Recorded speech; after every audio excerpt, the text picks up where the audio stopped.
A graça e a paz, família, casa de Deus. Depois de um louvor abençoado, vamos entrar na ministração da palavra do Senhor, a palavra que nos alimenta, nos condiciona a sermos abençoados por Deus. Mas antes de entrar na palavra, eu quero pedir aos irmãos que estão aí conosco, a família Casa de Deus, amigos visitantes, que você possa deixar o like aí nessa programação, compartilhar aí nas suas redes sociais para a divulgação da palavra de Deus. Você não está promovendo a Igreja Batista, você está promovendo a palavra de Deus. No meio de tanta coisa ruim que está sendo divulgado na internet, é muito bom você compartilhar algo de Deus, algo que pode abençoar a vida de alguém. Então, antes de iniciarmos, você já pode clicar aí no botão de gostei, deixa seu like, compartilha aí nas suas redes sociais o link desta programação, que eu tenho certeza que vai abençoar a vida de muitas pessoas. Mais uma informação, você pode deixar seu pedido de oração aqui nos comentários, não no chat, deixa nos comentários, tá bom? O seu pedido de oração, nós vamos interceder por você, pedir a Deus, e Deus tem bênçãos, milagres para realizar sobre a sua vida. Dito essas coisas, vamos à ministração da palavra, vamos orar a Deus para que nós possamos entrar neste momento. Pai, no nome de Jesus Cristo, nós nos colocamos diante da Tua presença, Pai. Pedimos a Ti, Senhor, a Tua graça, o Teu poder, para este momento da Tua palavra, Pai. Usa-nos, Senhor Deus, conforme a Tua vontade, que eu diminua e o Senhor cresça, Pai, aonde o som da minha voz estiver chegando, neste apartamento, nesta casa, Senhor Deus, no trabalho desta pessoa, Pai. Que a Tua bênção, a Tua graça chegue junto, Senhor Deus, levando, Senhor Deus, milagres, transformações, Pai, resoluções de problemas, porque o Senhor tem todo o poder. Muito obrigado, Deus, por esta oportunidade. Obrigado, Senhor Deus, pela vida de cada irmão e irmã que está conosco, nos acompanhando pelo YouTube da Casa de Deus. Obrigado, Pai. Neste momento, nossos corações estão cativos à Tua palavra, no nome de Jesus. Amém e amém. Vamos falar hoje sobre um tema muito interessante, uma passagem que causa algum tipo de constrangimento sobre as nossas vidas quando nós temos a compreensão dela. Às vezes, lendo a passagem, você não consegue entender direitinho e não se constrange, mas quando você entende esse texto, quando você entende esse conteúdo, esse contexto onde esse texto está inserido, causa assim um pouquinho de constrangimento, mas isso é muito bom, porque é sinal que a palavra de Deus não está nos confrontando. Atos dos Apóstolos, capítulo 3, abra aí a tua Bíblia, Atos, capítulo 3, nós vamos ler somente do versículo 4 em diante. Atos, capítulo 3, versículo 4 em diante. Alguns teólogos dizem Atos do Espírito Santo, que foi este livro, né, que tem o maior relato das ações após a descida do Espírito Santo, né? Milagres, maravilhas que aconteceram através da vida dos apóstolos e cheios do Espírito Santo. Até então eles estão caminhando do lado de Jesus, estão aprendendo com Jesus, Jesus está treinando eles durante um período de 3 anos e logo após isso, a morte de Jesus, o Espírito Santo vem e os capacita de maneira sensacional. Então eles saem espalhando sinais de Cristo por toda a terra. Então Atos, muitos teólogos dizem Atos do Espírito Santo. Nascimento da igreja, consolidação da igreja, conversão do apóstolo Paulo. Enfim, é um livro recheado de histórias impressionantes, histórias bíblicas. Atos capítulo 3, verso 4 diz assim: Pedro, fitando juntamente com João, disse-lhe: olha para nós. Anota isso. Pedro, fitando juntamente com João, disse: olha para nós. E ele olhava atentamente, esperando receber alguma coisa. Pedro, porém, lhe disse: não possuo nem prata, nem ouro, mas o que eu tenho, isso te dou. Em nome de Jesus Cristo o Nazareno, anda. Que palavra poderosa! Que mensagem extraordinária. O texto por si só, somente na leitura, já causa um impacto. Quem são estes homens com tanto poder? Quem são esses dois, Pedro e João, que após muitos problemas caminhando com Jesus, no seu aprendizado com Jesus, eles apanharam muito de Jesus, no bom sentido, Jesus os corrigia constantemente, agora estão fazendo um sinal que vai causar impacto. Quem são esses homens? O livro de Atos Apóstolos, então, narra o nascimento da igreja, a conversão de um dos maiores pregadores da Bíblia, o apóstolo Paulo. Livro de Atos escrito por Lucas, um grande historiador e médico, que também escreve o seu evangelho, vai narrar esse texto e há um confronto enorme dentro desse texto. Um confronto maravilhoso, um confronto que realmente traz para as nossas vidas uma reflexão. Vamos entrar então dentro desse texto. Eles estão subindo perto da hora nona. Qual era a hora nona? 3 horas da tarde. Parece que é um período de menor fluxo no templo de Jerusalém, nesse templo chamado Formosa. É o menor fluxo, eles estão subindo ali para o seu momento de culto com Deus, eles estão indo para a igreja. Na porta da igreja, onde? Na porta da igreja tem um paralítico. Eis o problema.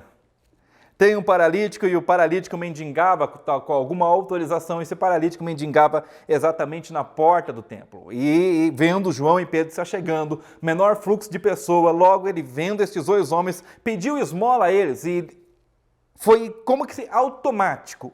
Não houve uma cerimônia, não houve um treinamento, não houve um ensaio, não, foi como um automático. Pedro para na hora que aquele homem pede esmola para ele e fala uma coisa: olha para nós, que está aí no versículo 4 que você leu. Olha para nós. Por que olhar para nós? Por que esta expressão? Eu sempre gosto de falar que a Bíblia não é um livro de detalhes. Você vai ver eu falando isso constantemente. A Bíblia é um livro de mensagem. Então não tem um detalhe do que está acontecendo, tem uma mensagem do que está acontecendo aqui. E esta forma de Pedro dizer a ele, olha para nós, ou seja, o mendigo naquela época, o paralítico, a pessoa que era rejeitada, ele basicamente não olhava para as pessoas, ele simplesmente estendia as mãos para pedir a esmola, falava algumas coisas e estendia as mãos para pedir a esmola. Quando ele diz, olha para nós, ele está dizendo, olha aqui o exemplo, olha aqui quem somos, olha para a nossa face, porque você vai aprender algo poderoso hoje. Era exatamente olha para nós, era exatamente isso que eles gostariam. E no momento que ele levanta a cabeça, já se sentindo um privilegiado por poder olhar para alguém, vencendo a sua vergonha de estar mendigando, ele olha para Pedro e João e a sua expectativa é uma esmola. A sua expectativa é uma solução para pagar ali, para comprar alguma comida. Mas ele não sabia, esse paralítico, que a Bíblia não diz o seu nome, não sabia que nesse dia chegou a solução definitiva para o problema dele. E o grande contraste que está dentro desse texto, a Bíblia não cita quanto tempo faz que ele pedia esmola neste local, mas a Bíblia fala que ele está à porta de uma igreja. Ele está à porta de uma igreja na capital da religiosidade do mundo. Anota isso. Jerusalém, capital da religiosidade do mundo. Ele está à porta de uma igreja na capital da religiosidade. Ele era exatamente o contraste, ele era exatamente o confronto que todos os religiosos precisavam antes de entrar no templo. Qual era o confronto? Como um local onde se falava de Deus, onde se falava do grande poder, do grande Yahvé, que abriu o mar, que afundou Jericó, que abriu o Jordão, que fechou a boca de leões, que apaziguou a fúria do fogo, que fez tantas coisas no Antigo Testamento, tem um paralítico sentado na sua porta.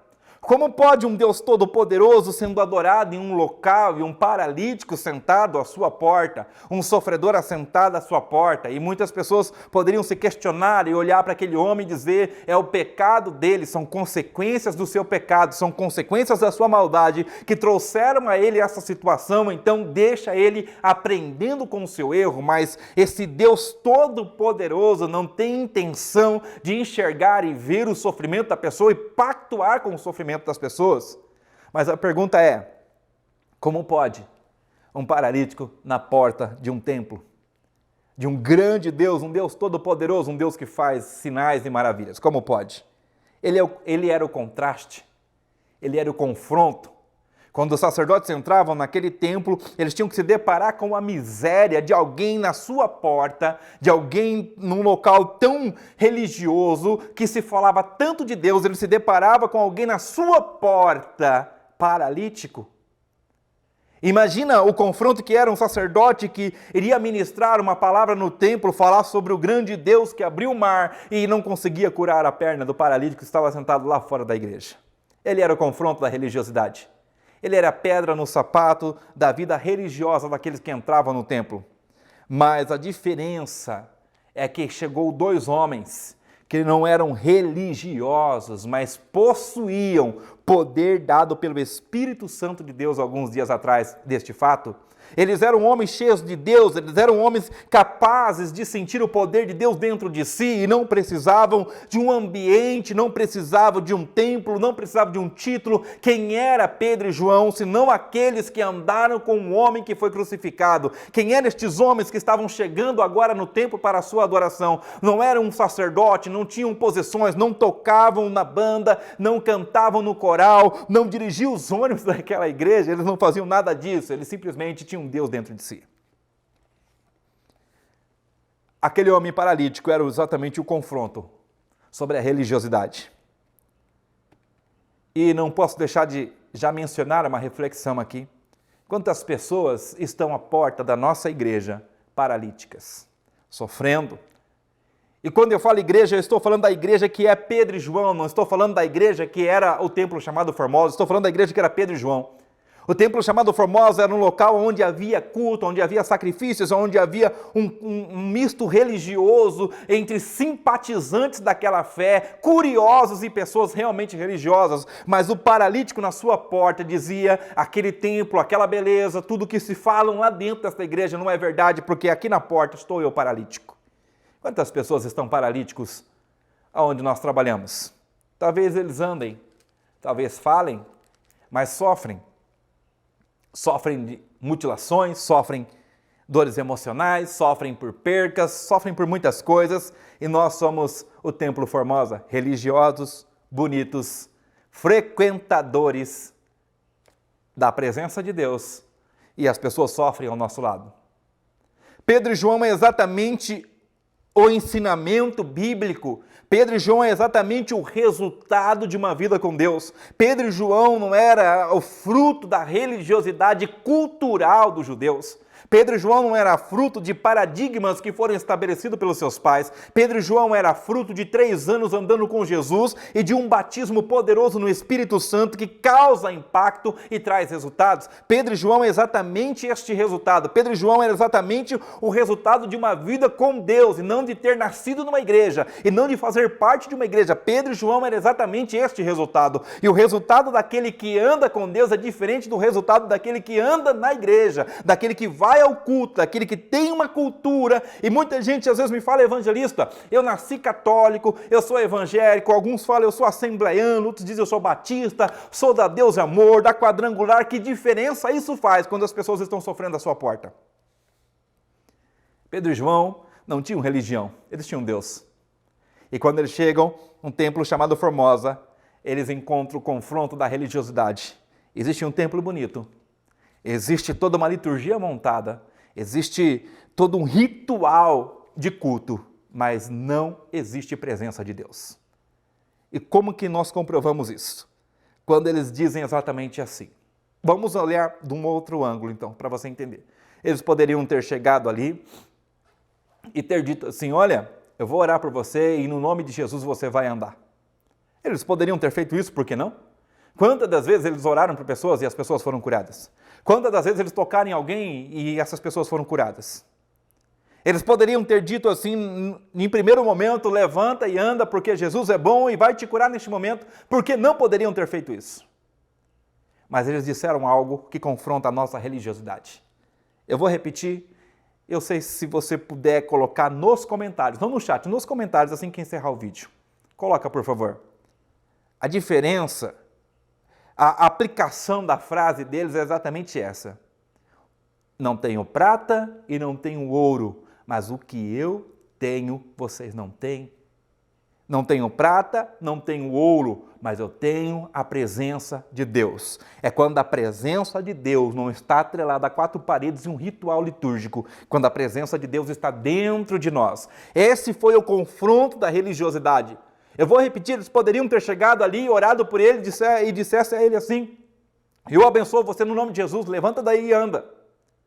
Eles poderiam ter feito de várias maneiras, mas o confronto era tão poderoso, o confronto era tão especial, vamos dizer assim, que eles disseram exatamente assim, o que eu tenho é a presença, então o que eu vou te dar é a presença, o que eu tenho está faltando no culto de vocês, está faltando nas pessoas que passam por você, está faltando dentro do templo que você está à porta, o que eu tenho é a presença, o que eu tenho é o poder, o que eu tenho é a ação poderosa do Espírito Santo que através de nós, por escolha dele, resolve fazer alguma coisa, o que eu tenho tenho é a frase que confronta uma vida dentro da igreja. O que eu tenho, eu te dou, é a frase que confronta a beleza, é a frase que confronta os modernismos, é a frase que confronta as modas da igreja, é a frase que confronta as programações. O que eu tenho é o que falta dentro dessa igreja.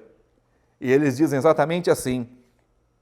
Pedro então lhe disse, não possuo prata nem ouro, mas o que eu tenho, a presença. Isso eu te dou em nome de Jesus Cristo, o Nazareno. Anda. Que confronto poderoso. Que aplicação nós podemos fazer sobre as nossas vidas desse texto? Será que nós temos a presença? Será que eu tenho a presença? Eu insisto em dizer, eu sou evangelista, eu sou músico, eu sou corista, eu sou pastor, eu sou um padre, um apóstolo, um bispo, eu sou membro da Igreja Batista, sou membro da Assembleia de Deus. O problema não é este, o problema é o que Pedro diz aqui, o que é que você tem? Porque os religiosos passavam por aqui, mas não tinham Deus. E alguém agora sem religião chega até ali, discipulado por Cristo, cheio do Espírito Santo, e diz, o que eu tenho, isso eu te dou. Levanta e anda em nome de Jesus o Nazareno. Ele está dentro de mim, a presença está dentro de mim, o poder para transformar as pessoas está dentro de mim. Este é o confronto, esta é a aplicação e não podemos deixar de contextualizar esse texto hoje, agora, sobre a minha vida. Eu não estou falando ou apontando você, será que você já abençoou alguém? Será que você já foi canal de Deus, já foi instrumento de Deus para a mudança de uma situação dentro da vida de alguém? Não estou falando você, estou falando nós. Será que nós temos a presença? Ou será que somos frequentadores de uma igreja? Será que nós gostamos de uma programação? Será que gostamos do convívio social? Que a igreja promove isso também? Ou será que nós estamos vindo à casa de Deus para cada vez mais nos enchermos da presença? Porque o que vai impactar a vida do teu amigo onde você trabalha, o que vai impactar a vida da pessoa que você deseja que ela esteja bem, não é o tempo que você frequenta a casa de Deus ou a tua igreja, não é a função que você exerce no cargo, não são as prerrogativas culturais da sua família, dizendo que você é católico, crente, evangélico, espírita, não. O que vai mudar um contexto é o que você tem, e normalmente o que nós temos é religiosidade e título, mas não temos a presença. O que eu tenho, isso eu te dou, confronta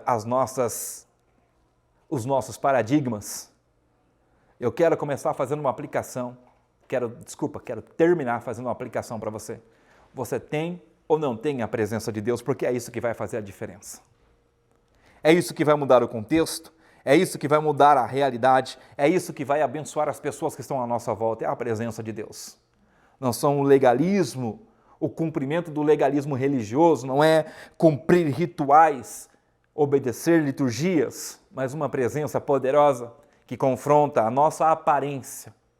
Ele não está sentado à beira de qualquer lugar, ele está sentado à beira do templo, está sentado à porta do templo paralítico, mostrando de maneira prática para quem entrava naquele templo, ele era a pergunta que ninguém gosta de fazer. Quando ele chegava no templo, ele era a própria pergunta para os religiosos. Sabe que pergunta ele era? Deus está ou não está com vocês? A porta do templo, sentado um paralítico, é o confronto da religiosidade. É o confronto dos paradigmas que estabelecemos sobre as nossas vidas como crendices, ou o que nós chamamos de fé.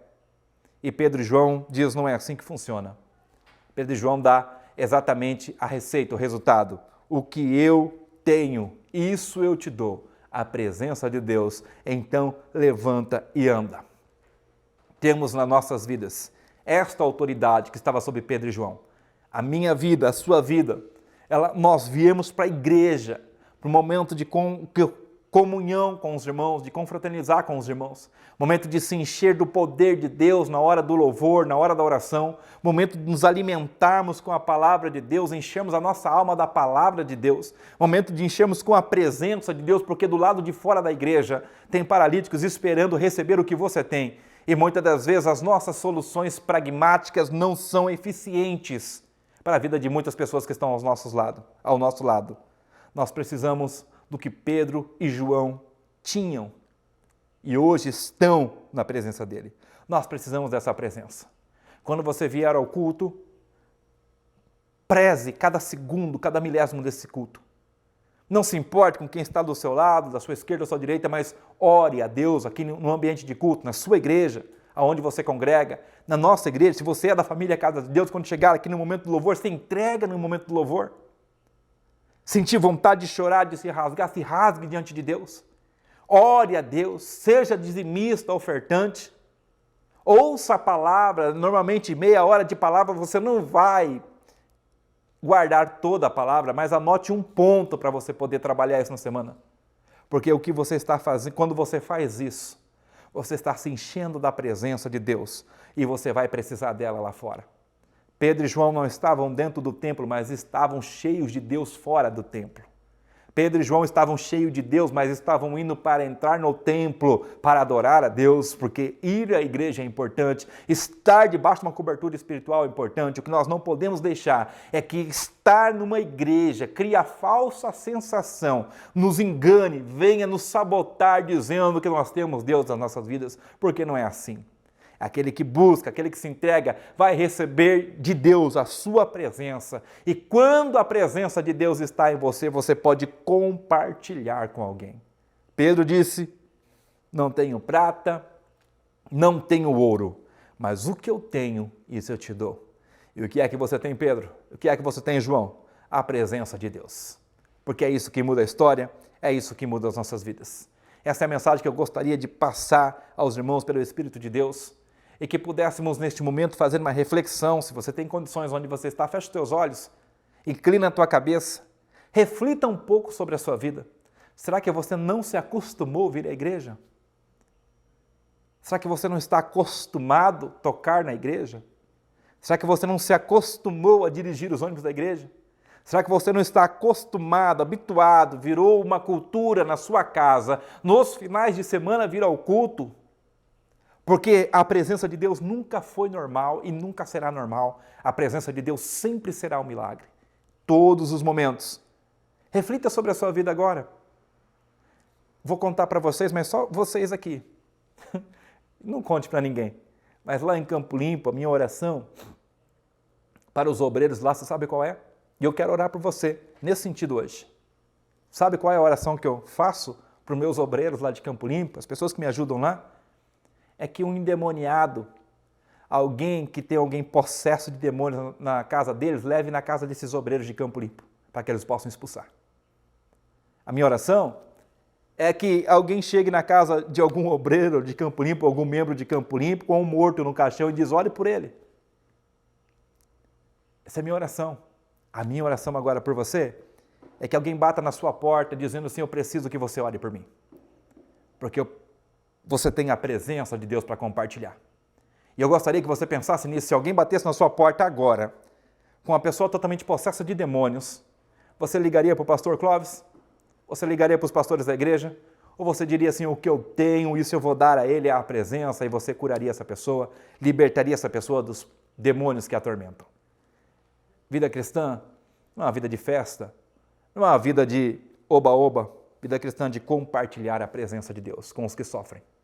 Inclina a tua cabeça, eu quero orar por você. Quero orar para que essa presença poderosa esteja todos os dias sobre a sua vida e que você consiga compartilhar com alguém, que você consiga ter empatia de ver alguém sofrendo e ir lá e saber que você tem a resposta para o sofrimento dela. E a resposta não é o seu dinheiro, a resposta é a presença de Deus que está em você. Pedro e João disse, eu não tenho ouro nem prata, mas eu tenho a presença e eu vou compartilhar com você a presença. E quando compartilharam a presença com este paralítico, o texto diz que o homem levantou e andou.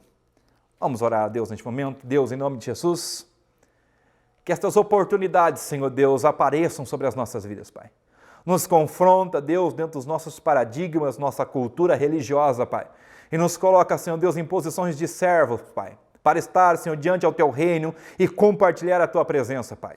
Senhor, a minha oração, Pai, que aonde tem um crente neste momento, Pai, que tem a Tua presença, o Senhor possa enviar os sofredores a eles, Deus. Pessoas doentes, endemoniadas, possessas, Senhor Deus, de espíritos malignos, Pai, porque, Senhor Deus, a cada pessoa que está me ouvindo neste momento, ele tem a Tua presença, Pai, ele vai buscar mais a Tua presença para poder compartilhar, Deus. Que pessoas com câncer, com AIDS, com Covid, Pai, bata a porta deste membro, Senhor Deus, para que ele possa orar por ele, Senhor Deus, e compartilhar esta presença, porque a Tua presença é quem muda todo o contexto, a Tua presença é quem muda toda a situação, é a Tua presença que cura as pessoas, Pai. E nós queremos, Senhor Deus, usufruir dessa autoridade dada pela Tua presença e compartilhar, Senhor, das bênçãos e vitórias que está dentro de nós, Pai.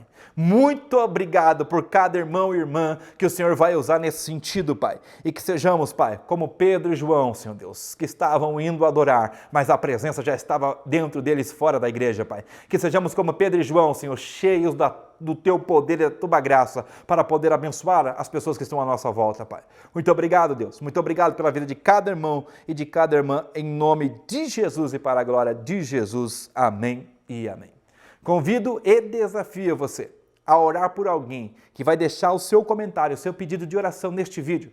Você vai entrar lá depois no chat, vai entrar nos comentários desse vídeo e vai orar por alguém que deixou o seu pedido lá, porque no começo do vídeo eu pedi para você escrever seu pedido de oração nos comentários, e você vai fazer isso. Porque o que você tem, você precisa compartilhar. Você tem a presença de Deus, você tem o poder de Deus, então abençoe alguém. Assim como Pedro e João nos deu esta lição, em um confronto direto com a religiosidade. Uma pergunta que não poderiam responder os religiosos, mas os que tinham Deus tinham a resposta. Compartilhar a presença é sempre um milagre. Deus abençoe a sua vida, a sua família, a sua casa, e que essa semana seja poderosa e que Deus leve você aonde as pessoas sofrem, você compartilhe da sua poderosa presença. Um beijo no coração, Deus abençoe a todos, fiquem todos na paz do Senhor Jesus.